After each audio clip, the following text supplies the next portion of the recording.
Assalamualaikum. Welcome back to my YouTube channel UK Bangladeshi Mom Papia. আজকে একটা মজাদার recipe share করছি। সেটা হচ্ছে দেখে তো বুঝেই যাচ্ছে অনেক জুসি ট্রেন্ডিং কাটা ইলিশ, অনেকে বলে নোনাইলিশ। এক এক জায়গায় এক একটা, অবশ্যই কাটা নোনা দুটি আছে। আর যদি কোনো নাম থেকে থাকে এটা আমাদেরকে অবশ্যই জানাবে। আর শুরুতেই রেসিপিটা করতে যা লাগছে তা হচ্ছে বড় বড় 2 পিস নোনাইলিশ নিয়েছি, আর দুটো বড় বড় পেঁয়াজ। আর যদি বাংলাদেশের পেঁয়াজ হতো তাহলে তো অবশ্যই 10-12টা নিয়ে নিতাম। আর এখানে হাফ চা চামচ হলুদ, মরিচ আর বেশি করে কাঁচামরিচ নিয়েছি। আজকে রান্নাটায় কাঁচামরিচ বেশি দেব, লাল মরিচ অল্প দেব, যেহেতু আমার হাজব্যান্ড ঝাল বেশি খেতে পারে না। কাঁচামরিচের ঝালটা করব। প্রথমে পেঁয়াজটা কেটে নিচ্ছি, কেটে নিয়ে ধুয়ে ভালো করে কেটে নেব।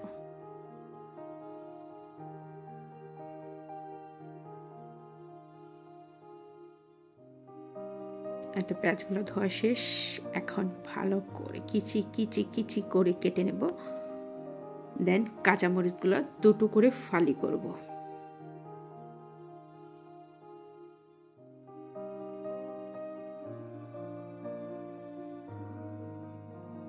এখন কাটা ইলিশগুলা একটু ধুয়ে নিয়ে তারপরে কাটবো। এই মাছটার বৈশিষ্ট্য হচ্ছে, মানে এই যে শুটকিটার যত ধুবো এত এটার টেস্ট বাড়বে। যেহেতু এটা নোনা ইলিশ মানে লবণের ইলিশ, যত ধুয়ে রান্না করব এত এটা টেস্ট বাড়বে। মাছগুলো অ্যাকচুয়ালি ধরা যাচ্ছিল না, অনেক কাটা অনেক চিকন চিকন, হাতে বিঁধে যাচ্ছিল।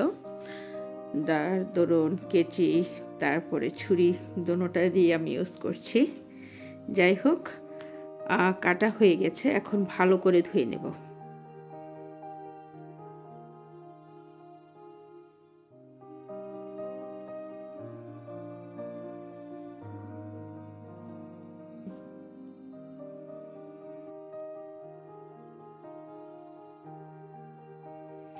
এই তো আমার ধোয়া শেষ। এখন ভালো করে হলুদ মেখে নেব। ভুলেও লবণ দেওয়া যাবে না।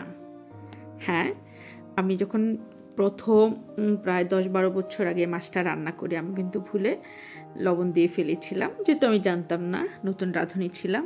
সেই নতুন রাঁধুনি আপুদেরকে বলছি ভুলেও নোনা ইলিশে লবণ দেওয়া যাবে না।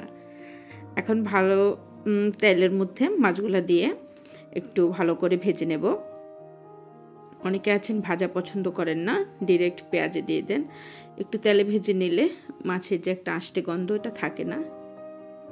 আমি একটু না ভালো করেই ভেজে নিয়েছি। এই তো মাছগুলো গোল্ডেন কালার হওয়াতে আমি উঠে নিয়েছি।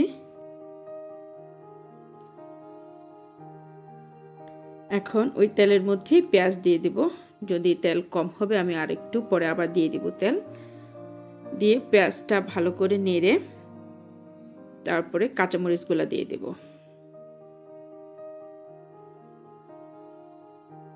এখন পেঁয়াজটা একটু হলুদ কালার হয়ে নিলেই, মানে একটু ব্রাউন কালার হয়ে নিলে চোখের আন্দাজে যখন হয়ে যাবে তখন ওটার মধ্যে হলুদ আর মরিচটা দিয়ে দেবো। এখানে আমি হলুদ নিয়েছি হাফ চা চামচ, মরিচও সেম হাফ চা চামচ নিয়েছি। কেউ যদি ঝাল বেশি পছন্দ করেন তাহলে ঝালটা দিয়ে দেবেন। এখানে আমি অল্প ঝাল দিয়েছি, যেহেতু আমার হাজব্যান্ড ঝাল খেতে পারে না। ওকে, এখন ভাজা মাছগুলো দিয়ে দিচ্ছি। দিয়ে ভালো করে নাড়িয়ে নেব। আর ব্রাউন কালার যখন সবটা ব্রাউন কালার হয়ে আসবে, একদম হলুদ লাল ব্রাউন, তখনই বুঝে নেব ইয়েস হয়ে গেছে। এই তো দেখুন কেমন জুসি লাগছে। এই তো আমার রেসিপিটা ভালো লাগলে অবশ্যই লাইক, কমেন্ট অ্যান্ড সাবস্ক্রাইব। আর যারা ফেসবুকে ফলো করছো তারা অবশ্যই ফলো অ্যান্ড শেয়ার করে নিবে। তাহলে কি আজকে এখানেই শেষ, এখন ঝাঁপিয়ে পড়ে খাবো। ওকে, আল্লাহ হাফেজ।